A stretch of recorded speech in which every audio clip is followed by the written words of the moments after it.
So welcome to our webinar this morning. The purpose of today really is to talk about what is an NHS patient.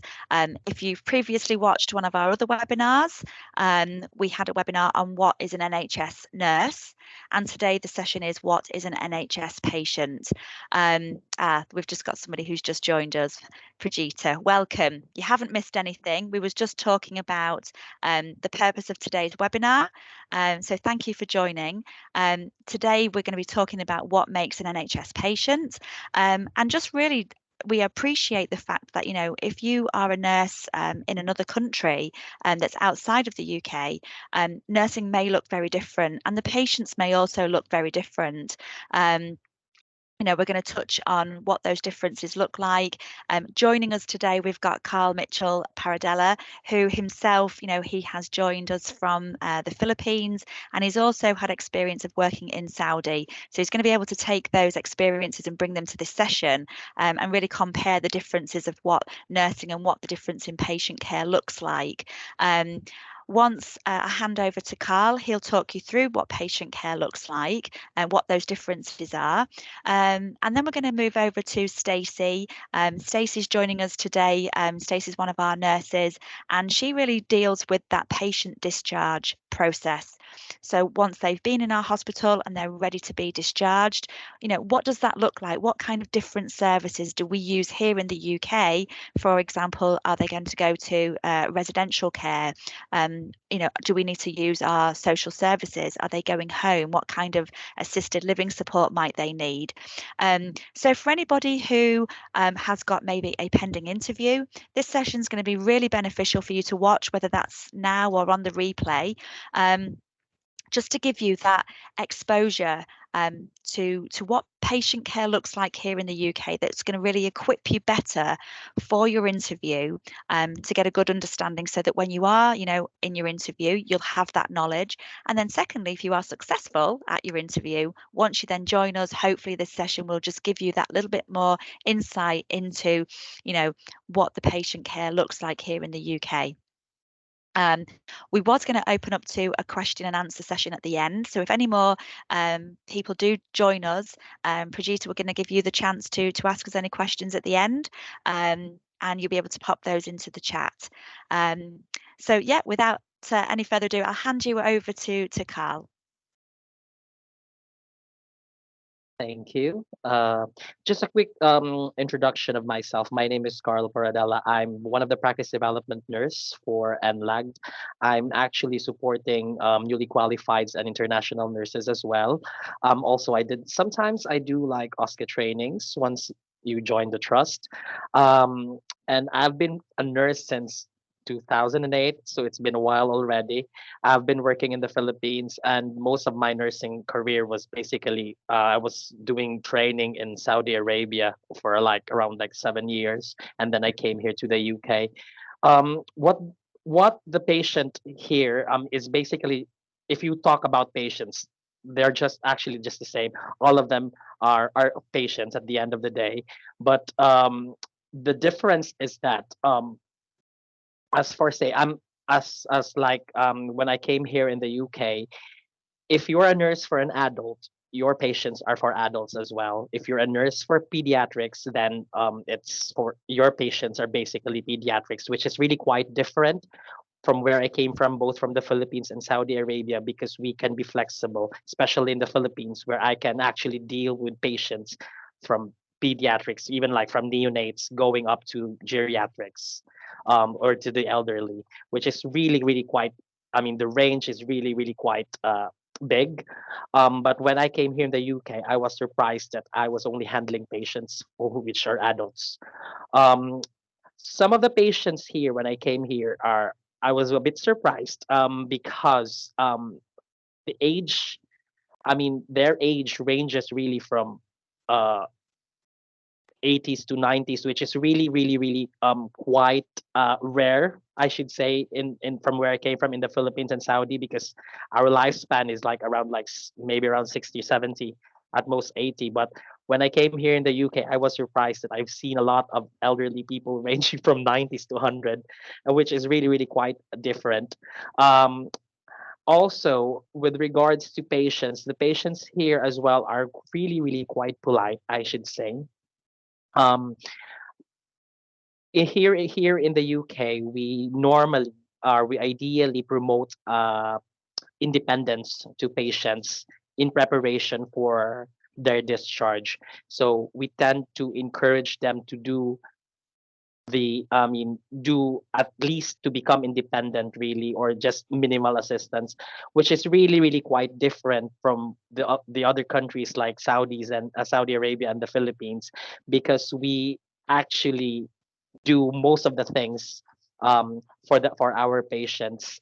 um, I should say, we normally families normally do care for the patients in both Saudi and the Philippines, which is really, really quite different here in the UK, because you don't normally see a family or a close relative with a patient 24 hours or 24/7, unlike in the Philippines or in Saudi Arabia, where in fact they can actually stay with a patient and mostly do the cares for the patients. Here in the UK, it's really quite different for nurses, because we normally do the cares. So nurses do bed baths, um, do nurses do change like knickers or diapers in if they need to, which is really quite different from some of the countries that I've known. I've been working with OSCE, or international nurses, and some of those nurses haven't really had the chance to actually do total care for a patient wherein they need to do a bed bath. And then when they came here, they were quite a bit surprised, really, because um, they were not expecting that it's part of the job description of being a nurse, really. So um it is really quite different. Fortunately for me, I was able to it wasn't really a hard transition for me, because I was doing some cares as well when I was working in Saudi, because not all patients or not all relatives in Saudis is quite supportive with their families. So some of them will have their own carers. But unlike here in the UK, nurses, healthcare assistants are totally doing all the cares for the patient, unless the patients are really are quite independent to do them by them to do it by themselves. Um, Also, with regards to the diagnosis of patients here in the UK, I've just noticed as well when I was working that there's a lot of patients who are actually diagnosed with Alzheimer's and dementia, which is really quite different from other countries like Saudi Arabia, Philippines, or even the whole Middle East. I think the main reason why is that because dementia and Alzheimer's is not really fully diagnosed from the countries that where we came from, due to the fact that like in the Philippines, each treatment is is uh, is paid by the patient. So there's a little chance really to have a better diagnosis for that one, because it would be costly. Um, and also because like where we came from where I came from, which is the Philippines, I was actually, I mean, if the elderly patients would like tend to forget something, we just actually thought that because he's aging or he's like old, that's the reason why he's forgetting it. And we tend to forget that dementia and Alzheimer's exist, which is really, really, really right, quite a lot here in the UK. Not sure about though if it's more of a cultural thing, or I mean because of race, where in fact a lot of people here are diagnosed. But I should say I think the reason why is that they have better system of actually diagnosing the right patient who is like having Alzheimer's or dementia. Also, the patients here, some of you actually might be surprised that even like female patients are, it's okay for them to actually being taken care of like an of an opposite gender patient, male, like let's say for example a male patient, because unlike some of the culture, some of the countries really, especially like I'm not really saying like a lot though, but especially countries with Islamic background, like the Middle East, they usually avoid, especially female patients, they usually try to avoid being taken care of like male patients. So like for a good example, when I was working in Saudi Arabia, um, if I mean if there's a lot of patients, female patients, then all of those female patients will be divided by the female nurses, and all I can do is just to actually just do the notes and everything, but I'm not really allowed to get in and take care of the patient. Unlike here, that you are actually taking care of both genders, whether a male or a female, and they're very much happy for you, for your help really. Um, and also what else? Did I miss something? No, I I was going sh to touch on that actually. I think, Yeah, one of my next things was going to say to you about the same-sex care, yeah, because that is, um, to receive. I mean, I've been overseas. I've received care mm, from, the same-sex nurse because they're not actually allowed to treat you. How did you find that? If you was only ever used to caring for males, for example, and then mm, obviously there's that dignity and the privacy. yeah. How do you find that as a nurse coming into the UK, caring for a female Well, who's quite it w- vulnerable? it was really quite challenging though. When I was working in the Philippines, I'm just gonna share this one. When I was working in the Philippines, it wasn't really a problem at all, whether you're taking care of a female, because I mean, when I had a background as well working in the OB-GYN ward, and I Yeah, should say, like, when they try to, like, when I tell them, like, if I can see the discharges there, they're happily to open up and then let me see it. But when I came to Saudi, it's really quite a challenge because I was used to it, yeah, um, s- taking care of female patient, but because of their culture and because of their religion as well, um, I was like trying to avoid having problems. So it was I had to actually like try to train myself doing what actually nurses in Saudi do. And then when I came here in the UK, I was a bit surprised again, and I was really hesitant when I started. Really, like I was like thinking, can I do this? Is it all right? Would I be reprimanded? If would my patient call the police of harassment or anything?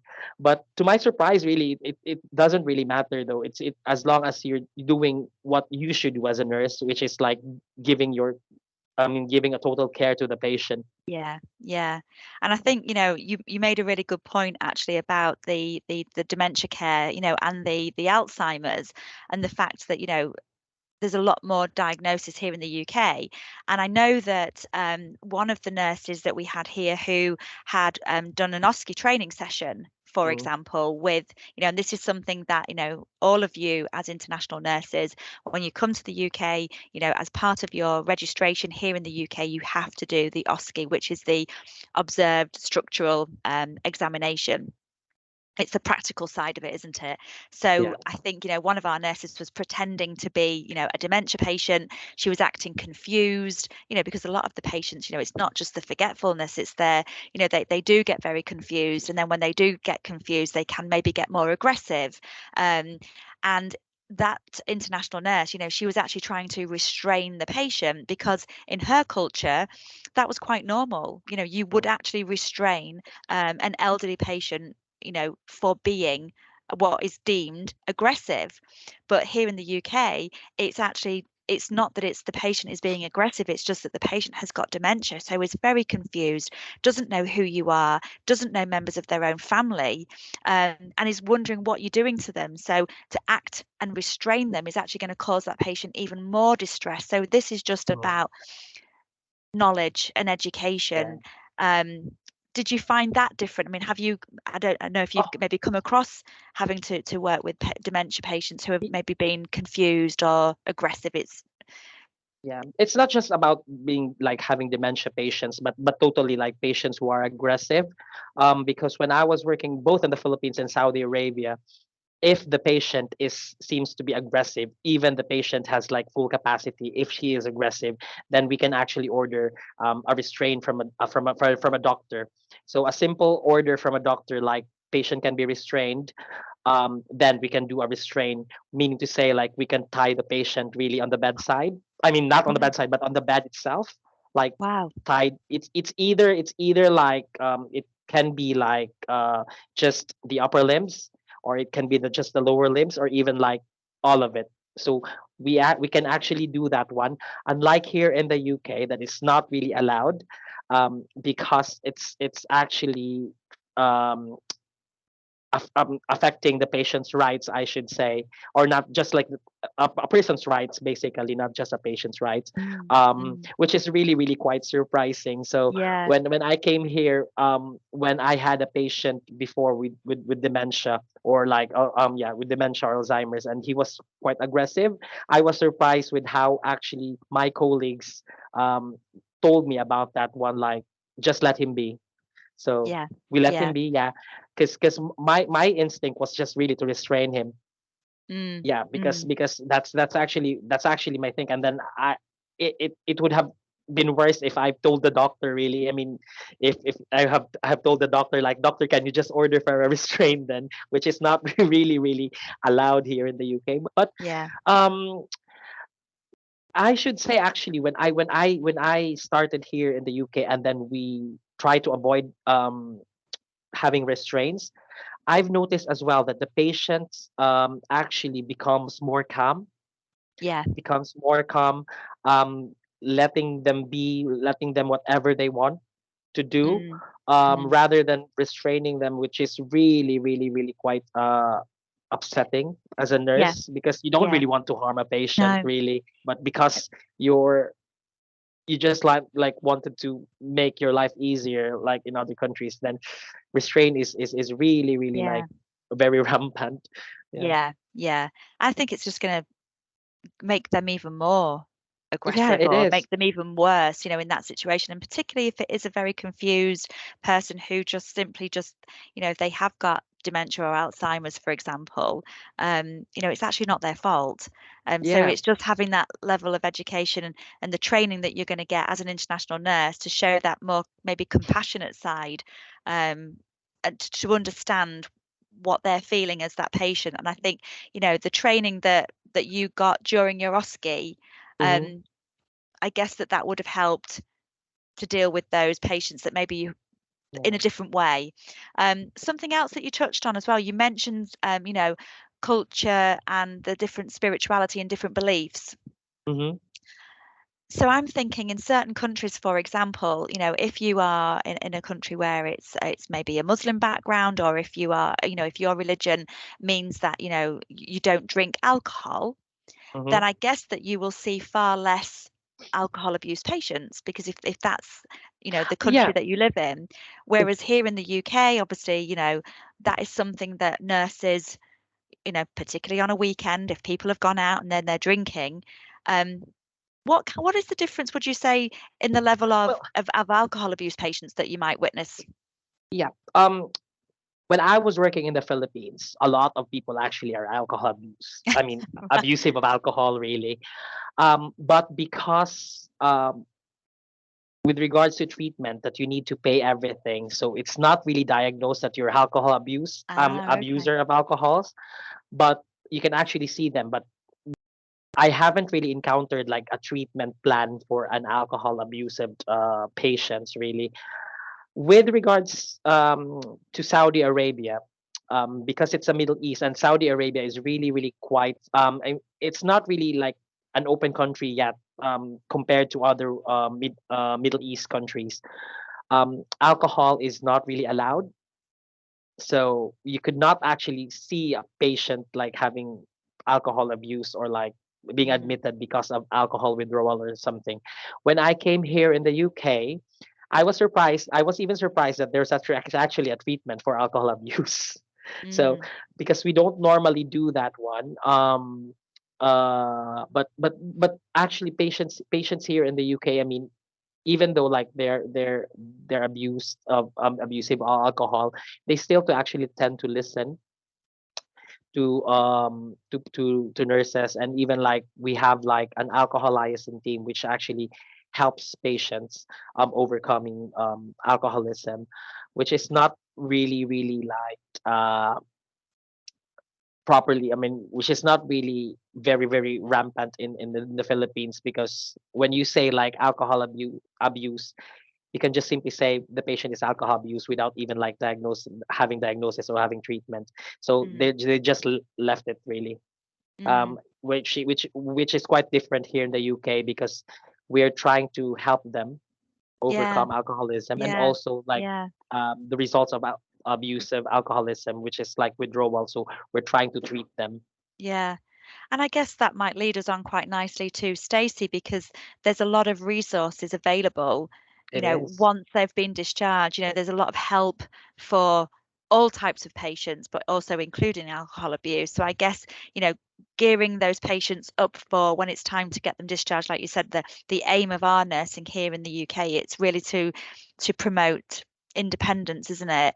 Um, Mm, Whereas maybe particularly in countries where it is insurance, mhm. um Yeah, or there like the self-pay really. yeah the level of care sometimes is, you maybe would invite them back in, or you would want to see that patient a lot more, Mhm.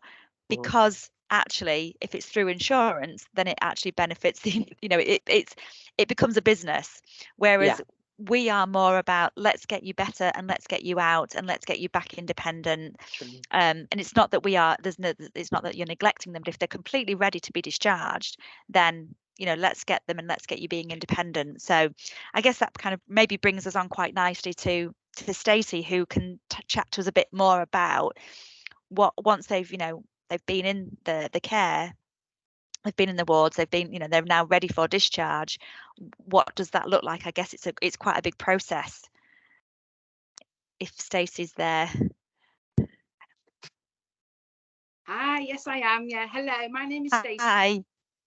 I'm a care navigator for NLAG. So my job is to help with discharges. So I'm going to go through some patients that we do discharge.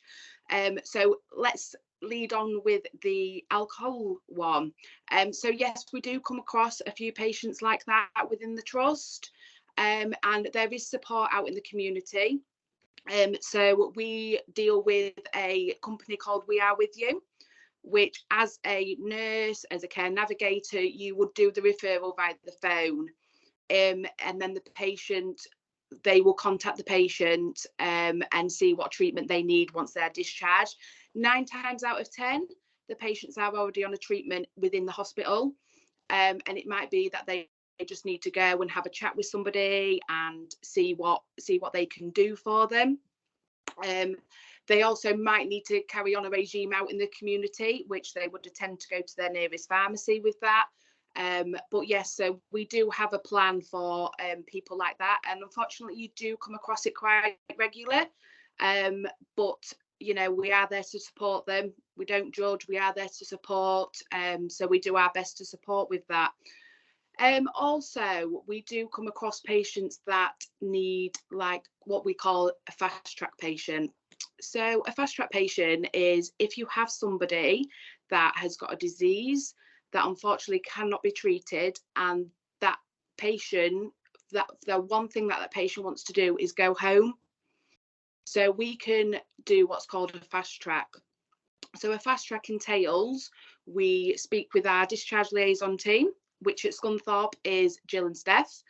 We do speak with them, and if this patient wants to go home, then we do all the relevant paperwork. We send it off, and 9 times out of 10, then patients can go home the same day and get cared for out in the community. Sometimes they do want to go to a residential home, which again, we can facilitate. That is absolutely fine. Sometimes it does take a little bit longer, but we do aim to get them home. So in regards to, so we also deal with our end of life patients. So end of life here in the UK is where somebody is deteriorating, and the doctors, the consultants feel like for that patient, the best care that they can get is end of life. And that doesn't mean that, you know, we don't treat them with pain relief, because that is one of our aims, pain relief and comfortable. So with our end of life patients, the doctors and the consultants have to make the decision with that. So they have to make that decision and speak with the family and the patient, if the patient is with it, to say that they now want to go on end of life care. So we do have an end of life team within the community and within the hospital. So what you would do is, I would do a referral to the end of life team. They would come and review the patient, speak with the family, speak with the patient. If that patient's wishes was to die in hospital, that's their wishes. We follow that through. If their wishes was to go home, and we can facilitate that, because sometimes, unfortunately, when a patient does go on end of life, we can't get them back out into the community because they are too poorly. So we do try and promote it as early as we can, so we can get these patients out into the community and where they want to be. Some people do want to be in hospital, and like I said before, that is absolutely fine. That's their wishes. If that's where they want to be, then that's absolutely fine. A lot of them do like to go to the hospice, which again is fine. So our end of life palliative care nurses would speak with the hospice. Obviously, it depends on capacity in the hospice, but they do try and facilitate as much as they can. Also, we can get them home. If that's where they want to be, we can also get them home. And that's a discussion with the nurses, myself, the care navigator, and the palliative care team. So in order to make that happen, like I say, we have to do the referral to the end of life team. They will come, review the patient, and then go from there, see where they want to be, syringe drivers, etc., etc. So we do try and promote, I love to try and promote the fact that we do, if they are end of life, we want to get them to where we can. Sometimes it's impossible and it is heartbreaking, but we are there to try and get them to where they want to be for their last days of life. So moving forward, so we do have a lot of patients that do come in independently.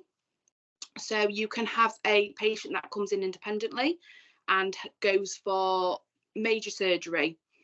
And that patient, after major surgery, going to ICU, coming down to the high observation bay, back to the ward, their mobility can go down. So what we do is, as part of my job on a day-to-day basis, I will go onto the ward and I will see who needs OT and physio. Then I will have a meeting every morning with our OT and physio team, who will then, we will identify what patients need what stuff. So when your OT and physio get involved, so they can see somebody that is struggling to get out of bed, that can't walk, that is using a frame, that furniture walks at home. So they will see everybody that is in that category. So when they get involved from an OT and physio, so they will take the patient, they will assist them on getting out of bed, see how many people it takes. We do in the UK love to promote independence, so we do try and promote so much independence in the ward with washing and dressing. So we do promote that as much as we can, and sometimes, unfortunately, they do come in independently, and just because of the operation that they've had, to being on ICU for 4 days, unfortunately, you know, it does go downhill, but we do promote it. So our OT and physio would get involved, and like I say, so they would do an assessment, and when the doctors have come round and they say to me, Stacey, is medically fit for discharge, and I'd be like, right, okay, so it's fit for discharge. Then I would speak to my OT team and say, right, he's medically fit for discharge, please can we come up with a plan? So they would speak with the family. So if the patient is assistance of one with a Zimmer frame, so we need to ensure that if we are sending that patient home, that an access visit has been done to ensure that a frame can go round an individual's house. Sometimes you do get the narrow walkways, so we just have to make sure that that patient is going to be safe at home. So if that patient had access visit, absolutely fine. So then we would move forward to thinking, okay, care. They would need care out in the community, which is fine. So what we would do then is the occupational therapists would do what's called an overview. So the overview gives us an overview of that patient's mobility, what they need in terms of assistance with washing, food and drink. And then I would go onto the system and I would call what's called send a discharge to assess. So our discharge to assess is basically another overview of the whole patient. So what their mobility is like, how many people of assistance does it take to wash them, can they maintain their own sitting balance. So what we do is then we send that off, which then goes to our in-house social services. So our in-house social services will then have a meeting on a daily basis with a team out in the community to try and facilitate this patient's discharge. Sometimes you are waiting a little bit longer. That is unfortunately, the community is very busy out there. So in terms of that, so I would send that and we would still get the patient out to try get the patient back to the independence that there was prior to coming into hospital. Sometimes when you send that deed away, and it could be a couple of weeks, and you could have actually brought that patient on a lot more within the hospital, which is absolutely fantastic. But we can always change the deed away to say, hang on, they don't need assistance of 2 anymore, they are now assistance of 1 with a wash, so that care call then would jump down. However, if that patient did go out in the community as an assistance of 1 and did need, when they got out in the community, did need more help, that's absolutely fine. They do have community therapists out there, which again would go out and do an overview for the patients. If you have got a patient that is a hoist transfer, so cannot wait there, cannot get out of bed, so the hoist transfers, again, they would have to go, if that person wanted to go home, they would have to go and do a access visit to make sure that the hoist goes around the building. So in regards to if a patient was coming from a residential care home, which is fine, so that's their living, that's where they've lived for years, that is their home now. So if your patient came in and say it was a hip fracture, so if that patient came in with a hip fracture, so they'd have the operation, you'd get OT physio involved, you'd get the patient to the best that you can ability. Then what I would do as a care navigator, or yourselves as a nurse, what you can do is phone the care home for where that patient is from and say, hello, I'm just phoning about etc. The patient's mobility is now assistance of 2 with a Sarah steady. She was previously independent. So you would always communicate that with the care home. If the care home, residential home, said that they couldn't facilitate that because of a Sarah steady, then you would go back to your social services and say, this is where this lady normally lives.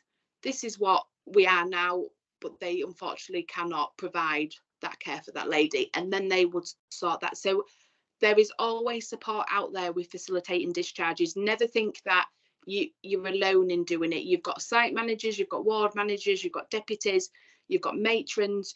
You're never alone. So any questions, you're more than welcome to come and see me. That is absolutely fine. But yeah, so as it comes to discharges, you are supported, and please don't ever think you're alone, because you're not. And we do facilitate, like I say, try and promote independence as much as we can. Don't think I've got anything else to cover. No, I think you've covered a lot. And I think what I was going to say is, for anybody watching who is an international nurse, and I think, Carl, you'll probably also be able to relate to this. Yeah. Was this information about the discharge process and that support that is available, is that made quite readily available? Is that part of the OSCE training, for example? Is that part of our induction training that we then give to make sure that all of this information is given to our international nurses who are joining us, or is it something that the ward managers share once you're on the ward? It's usually actually done in the wards, really, about the discharge process, because it would actually take time. Also, let me just add as well, with based on my experience, because the difference of the patients here is that when the patient is discharged here in the UK, we have to make sure that they are safe to go home or safe to be put on somewhere else, which is very much safe for them. W- um Unlike in other countries, which I came from, like the Philippines, or like just neighboring countries like India, maybe Pakistan as well, when we say about discharge, it's usually done by the family. So everything is actually like being taken care of, like by the family. Let's say, for example, if the patient is for discharge, we don't usually find a specific place wherein they can actually stay there for quite some time to have a full recovery. Patients who are discharged are usually sent home, and then families are actually taking care of them, which is really quite different. Yeah. Yeah, because I mean, there is actually like care homes. I mean, home for the aged, I mean, for elderlies in the Philippines, but um, it's not really used on what is actually being used, like the same here in the UK. Yeah. Um, uh, but basically, when we talk about discharges, it's usually dealt with with the families. So families are usually taking care of the patients, um, um, in the Philippines. Wow, Yeah, that's really quite different. it And I is. guess even down to the care homes, because we have kind of two categories, don't we, of care home? We Yeah, have what we call a residential care home, which is where you would just go if you are no longer kind of safe to live on your own. You know, you can no longer, if you're elderly and you can no longer make yourself a cup of tea, or you can no longer, make yourself food because, you're not strong enough to stand there for a long time, or you get forgetful and you might leave the cooker on and then it's dangerous, to live on your own. Or it may be then that we have, if you don't fall into that category, then we have what we call nursing homes, yeah, and that is more where you are needing to be nursed by registered nurses, um, yeah, if you've got illnesses and you need, taking care of in a lot more in depth. And it's not just the fact that you're too old, it's more providing that nursing care, isn't it? So we've yeah, got lots of kind of different tiers of care homes as well that you can go and be discharged to. So it's I think just for anybody really who is an international nurse, just to have this awareness of, the support that is available to all of the patients.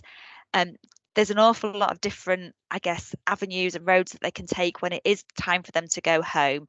And really, just as an international nurse, it's to just draw on, your ward managers, the teams around you, Stacey's team, just really to know that, it's not just a case of send them home and have that expectation that the family will deal with it, because in yeah. lots of cases that's probably not going to be, you know the, the chosen path for that patient.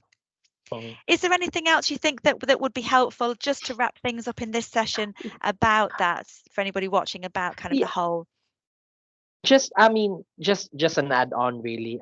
I've learned this trick really from my colleagues as well, that the greatest weakness for NHS patient, whether they are aggressive or not, is a cup of tea. Yeah, it's Yeah. very So British. yeah, if the patient is aggressive, if the patient is really anxious, you could not control the patient. If you offer a tea, the patient would calm down. So it's actually one of the greatest trick I've learned. It's so true. We was having this conversation literally just yesterday, saying that, a cup of tea, it just seems to make everything better, and it's a very Yeah, British thing. it's the greatest medicine, really. I think Stacey was you just gonna say something I there, was Stacey? It does work. A cup of tea and some toast does definitely work with the British patient. Yes. Brilliant. Well, thanks to Stacey and to Carl for joining us this morning. I don't think we've got anybody on live. I think those that were here live maybe have had to leave. So I don't Yeah, think we've got any more Q&As. But hopefully we've covered, everything that we sort of wanted to on this session. We will be doing more sessions, so please watch out for more sessions. I think the next one we're planning on is a meet your ward manager. So really just inviting a ward manager on to give them, you know, from their perspective, what it's like to welcome an international nurse onto their ward, and what kind of support you can expect to receive, and the relationship that you'll have with your ward manager. So stay tuned for the next session that we'll be doing. And I hope this one's been helpful for you all. And thank you for your time. Thank you. Okay, thanks everyone. Bye. Bye bye.